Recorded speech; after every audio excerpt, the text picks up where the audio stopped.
What's up, everybody? It's Conger Live. Welcome back to the channel. If you're new to the channel, consider hitting subscribe for more TMNT Mutant Madness content. In today's video, we're going to look at the mutation characters with 100% power boost for next week.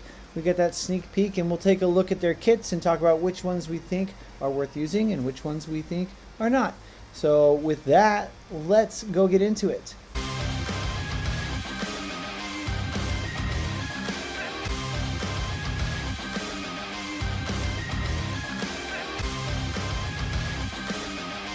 Okay, here we are on the official Discord in the TMNT community news section, and here we have 4 tunes that are on power mutation this week. So I'm sure you already have an idea of who these 4 tunes might be based on the thumbnail of the video, or pretty good guesses that are coming up. But the first one is Napoleon Frog. We also have Genghis, and likely, yes, Rasputin, and finally Attila. So the punk frogs are on mutation this week. It starts on Monday. So which frogs are you going to use? Tell me why in the comments down below. Also, if you're somewhere that's affected by daylight savings time, the server time doesn't change. So your experience will change by an hour. So instead of 11 a.m. Pacific, it'll be 10 a.m. Pacific if you're experiencing that daylight savings time. I, here in Thailand, do not experience it. Everything stays the same for me, so really grateful for that. But for those of you who do experience daylight savings time, you'll need to adjust for reset. With that, let's go take a look at these tunes. Okay, so in my box, we're just going to go from top to bottom, and the first one we have access to is, of course, Attila. So we're going to take a look at his kit. Attila is one of the best heroes in the game right now, as far as we can tell from all the testing we've been doing. So I'm definitely going to be using him. I have him at 250 with 4 stars. So little look at his kit. He gains defense if he's not rooted or slowed with his active flail spin, and he targets all enemies at range 1, stripping that defense away from them and dealing physical damage. He selects an enemy at range 2, moves to them, inflicts negative 30 armor for 5 seconds, and deals more physical damage to that hero, and inflicting stun for 2.5 seconds. Now, if you're manually targeting this, you can move around the field a decent amount with this. Auto, he's probably going to target just someone that's standing right next to him, but he could target someone further away. So really cool.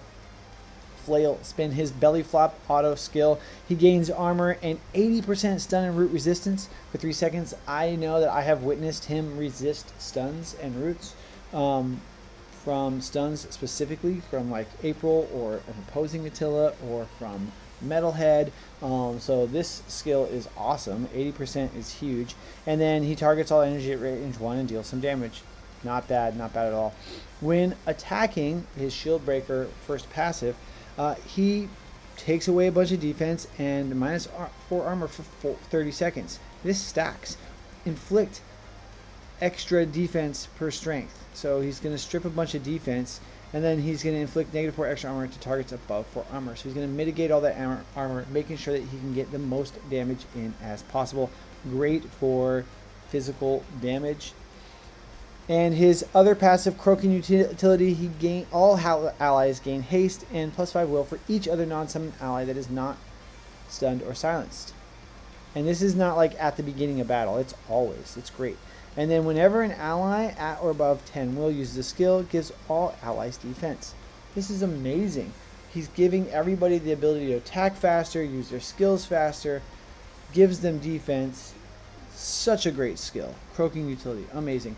And then finally, War Croak, the second auto skill. Target the closest enemy, inflict negative defense and negative 40 strength and will, negative 40 strength and negative 40 will for 10 seconds. That's a decent amount of time. Target all allies, give them a bunch of defense and +25 strength for 10 seconds, giving extra defense to targets that are not stunned or silenced.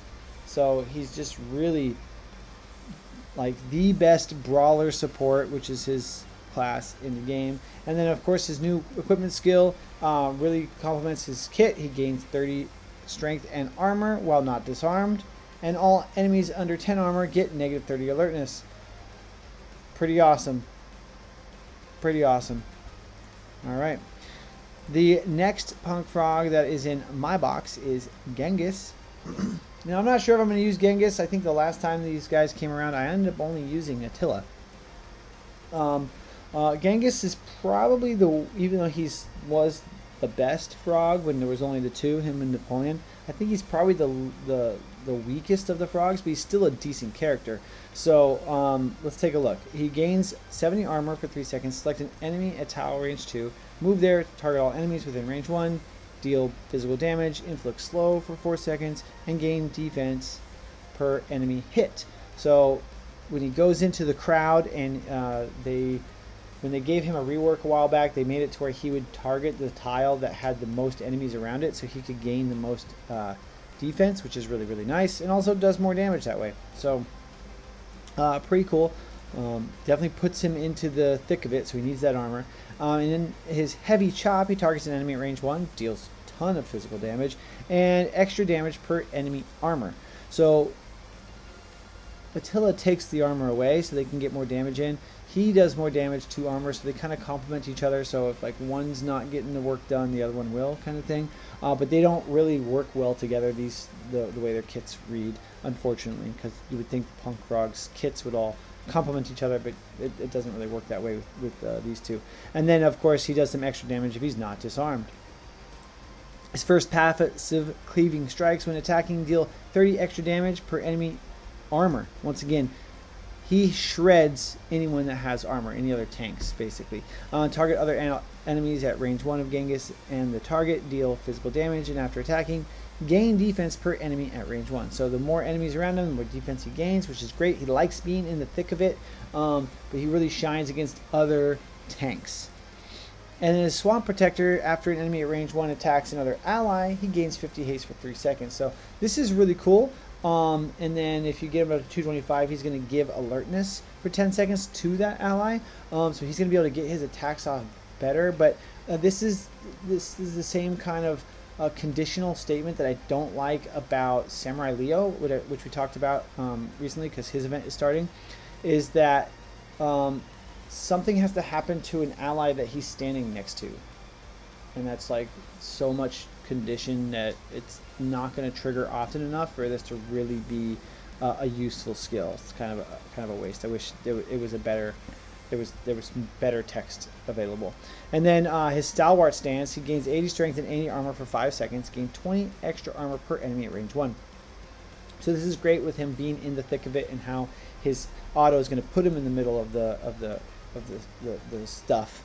And then he gains at 250, gains 70% stun resistance for 7 seconds, gain 20 extra strength per enemy at range 1. So he's going to get the extra damage output, and 70% stun resistance is great. Now Attila gains 80 with his skill that gives him stun resistance. So it's a little sad that he doesn't get just as much as his brother frog, but so just okay. I mean, not bad. Solid tank with the boost, probably decent, but I would probably go with a different option personally.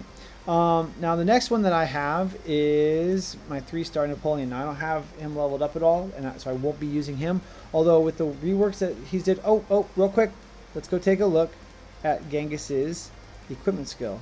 Yeah, we put equipment on him for that.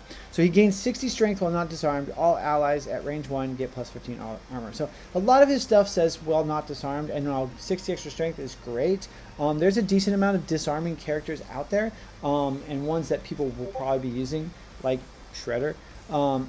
So not an amazing skill. Not bad. 60 strength is a decent amount, but not amazing, once again, with where that stands.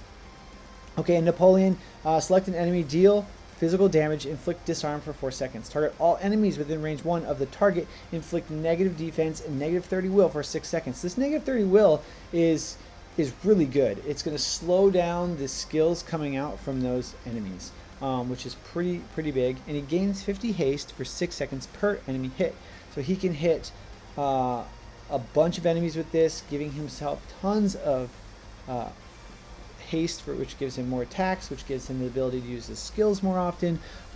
Really actually underrated tune in my opinion. Napoleon, I think he's going to be a great use this week if you have him at a competitive level. Unfortunately, me with 3 stars, I'm just not gonna. He's not gonna hang with where I'm at. But if you have 4 or 5 star Napoleon, I would be using him. Snap Strike, his first auto skill, target enemy at range 3, deals physical damage and inflict negative 40 armor over 8 seconds. Now this works well with Attila's kit, who also likes to reduce the armor. It doesn't help Genghis get more damage out, which is why, like I said, Genghis, even though he's a decent tank, I think he's the worst punk frog. And then he deals extra damage and inflicts stun for 3 seconds to rooted or slowed targets. Once again, I don't think there's anyone, the Genghis didn't root or slow, so Genghis isn't helping Napoleon here either. His Thunderous Lash is when attacking, he inflicts negative defense. After attacking, he gains defense if the target has no defense. So this is really, really cool how he's going to help take the defense away so you can actually get damage into their health bar, and he's going to start gaining defense when they have no defense. When attacking, inflict negative defense to enemies within range 1 of the target. So when you get him to 200, not only does he take away defense from his target, but anyone next to his target, which I think is absolutely amazing. And then since April has the new equipment skill where she strips defense from everyone, and April's still meta, like you're going to be running, mostly everybody's going to be running April as your 5th if you ran all 4 frogs, but however many frogs you run, you're going to want April in there to help, especially if you're using Napoleon, to get this to trigger. It's going to be nasty. And then Bully Whip, when attacking, inflict negative 5 alertness and negative 2 will for 6 seconds and deal 51, which scales, extra damage to targets at or under 0 armor. So once again, him and Attila are both stripping armor, making it to where this is going to trigger, where Genghis doesn't do that. Genghis wants them to have armor for them to do damage. Once again, their kits don't really work well together. And if you have him at 4 star, you take him to 225. He's going to inflict reduced alertness and will for 14 extra seconds to stun, disarm, rooted, or slowed target. So this may not always trigger, but to have, instead of 6 seconds, to have it be 14 extra seconds, so that's 20 seconds of negative 5 alertness, negative 2 will, which stacks on every basic attack, could be really, really debilitating for the enemy. They're not going to gain defense. They're not going to get their skills off. Yeah, Napoleon's doing some pretty cool trickster stuff. As you can see, he is a skirmisher trickster. Definitely really cool. And lastly, his Leapfrog, target all enemies at range 1, inflict slow for 6 seconds, gain some defense if not rooted or slowed, move up to 4 tiles away to keep himself protected, and then he gains 15 will per enemy at range 2 for 6 seconds. This is going to make sure that he's going to get his skills off. If you can get him to 250, that slow is nice because it's going to help trigger his other skills. Just really cool stuff. And then his new equipment skill, he's going to gain 60 haste. At the start of combat, he inflicts stun for 2 seconds to the closest enemy. So you get an automatic fast start, a 5-on-4, so to speak, for the first 2 seconds, unless of course they also have a Napoleon, and he gains that 60 haste. So with that extra haste, doing lots of attacks really quickly, being able to hopefully start getting that special meter up so that you can get his special off. Just some really cool stuff with Napoleon. I think he's definitely worth using during mutation this week. Okay, and last but not least, we have Rasputin. Now, I don't have Rasputin unlocked, so when we take a look at his equipment skill, I'll be using a screenshot, the same one that when I went through all the skills. But let's take a look at what he's got going on. His Flash Arrow, his active, you select a tile at range 4, target all enemies within range 1 of it, inflict negative defense, inflict stun for 1.5 seconds. Pretty nice. He also inflicts negative 100 haste for 4 seconds, inflict reduced haste and stun for 2 extra seconds to target at or over 10 alertness. 10 alertness is not hard to get, so chances are there's going to be a decent amount of people getting the reduced haste and stun for 2 extra seconds. So, you know, 2.5 or 3.5 second stun is a long time. Negative 100 haste for 6 seconds is pretty debilitating as well. Pretty cool special for Rasputin. Now his first auto goop arrow, target a tile at range 4, all enemies within range 1 of it, inflict negative defense. Once again, stripping that defense, working together, that's going to help Napoleon get his skills off where he's going to gain defense. He's going to inflict root for 3 seconds, also helps Napoleon, and then inflict negative 80 strength and focus for 3 seconds, inflict slow for 7 seconds. Again, that slow is going to help Napoleon, and then the inflicting negative 80 strength and focus is just going to help everybody to not take as much damage. Rasputin's is very trickster, but it's almost like a support role. Just some of that trickster stuff that people do is pretty cool for Rasputin. When attacking at range 2+, deal extra damage. Cool, he likes to be at range. He's the archer. Inflict negative 10 armor for 10 seconds to targets above 40 armor. Do the same for haste. So he's going to help make sure that the enemy's armor stays low. Once again, this does not help Genghis, but it does help Attila, and it does help Napoleon. Also do the same for alertness, strength, and will. And let me be clear, guys, of course, Genghis will do more damage to someone who doesn't have armor, but he gets the bonus if they have armor, which is why I just don't think that his kit works with the other frogs, like these three do work together. At the start of combat for Punk Ambush, root the closest enemy for 3 seconds. Whenever an ally attacks, gain 1 defense, this will of course scale, and plus 15 haste for 3 seconds if the target is stunned, rooted, or slowed. This is huge. You place Rasputin and Napoleon on opposite ends. They're going to root and slow someone else. So someone's getting rooted, someone's getting stunned right off the bat for 2 seconds, for 3 seconds. And then they're going to gain a bunch of haste and defense right off the bat. Like we're just boom, boom, boom. We're gonna really rock and roll here. It's crazy. And at the start of combat, gain 300 armor and barrier for 5 seconds, gain 10 alertness and will per enemy that is stunned, rooted, or slowed. So because Napoleon now also stuns, and I think this alertness is going to trigger all the time, not just at the start of combat, but adding all that extra start of combat up, he just extra protection for Rasputin. So even though he's a ranger, with this 300 armor and barrier, you can put him up front if you have him at 4-star 225. Like, he's going to be able to survive long enough to get some tricky stuff going. So positioning is definitely going to be key with these enemies. Interesting. That's a glitch, because that's his bullwhip, not his. What the? Okay, so there's a glitch here because I don't have the character unlocked. Oh my gosh. Let's see if we can fix this. A few moments later. Okay, we fixed the glitch.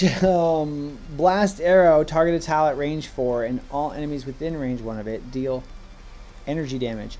Deal extra damage to stunned, rooted, or slowed enemies. So nothing super amazing here, but that energy damage is going to scale, and it does a nice AoE damage. Pretty cool. I like the idea of using Attila, Rasputin, and Napoleon this week. Don't like the idea of using Genghis. Of course, if he's the only frog that you have unlocked and you want to throw him into your lineup, sure, but he doesn't synergize with the other frogs. With the other three, I think their kits really complement each other. Let's take a look at his equipment skill. Trick bow.